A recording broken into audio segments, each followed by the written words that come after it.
Cindy's bringing Dozer in. There is a swelling in his upper jaw.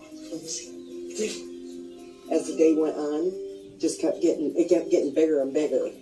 I'm hoping Dr. Poe can help him. Luger's. He's my best buddy. I don't do anything without him. Hi, sweetie. The swelling has gone up since I noticed it. Right in. Oh, there. Yeah. And I didn't want to let it go because. No, he's my baby. this probably would get bigger. Say Open. Close it. The residents of a barangay in Laguna saw their river turn to the color of blood over the weekend.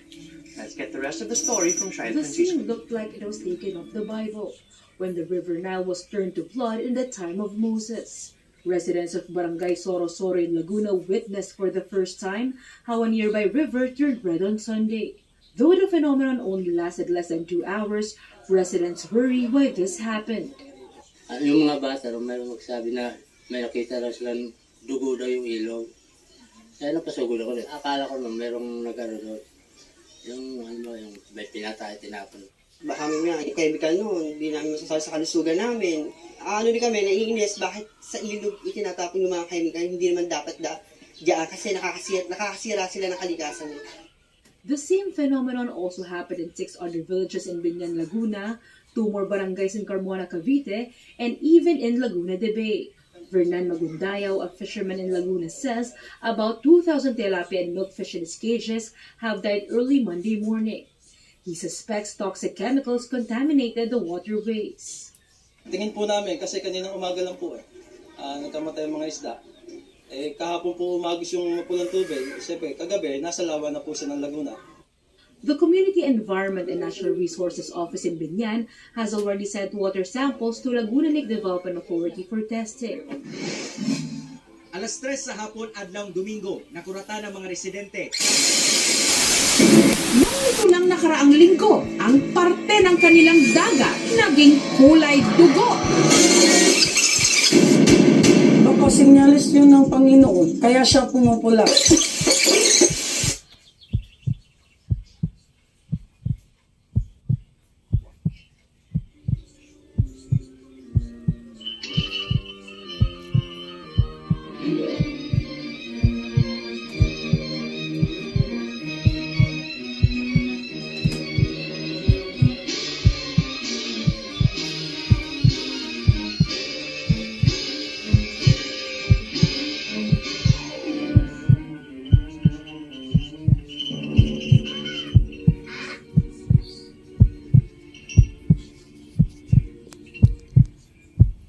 You know how Falcon is trained, my dear?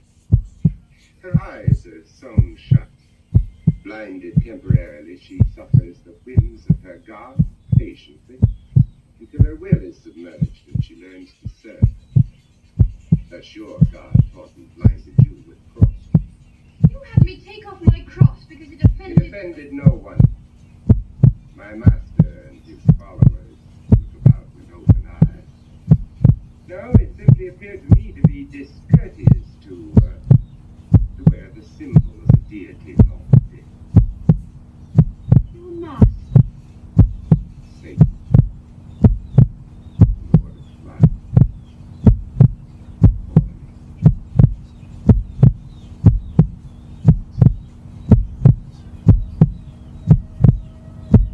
Takot ako, nangamba kasi may ibig sabihin ang pangyayari na ito kasi ngayon lang ito nangyari sa aming lugar baka babalik na ang Panginoon.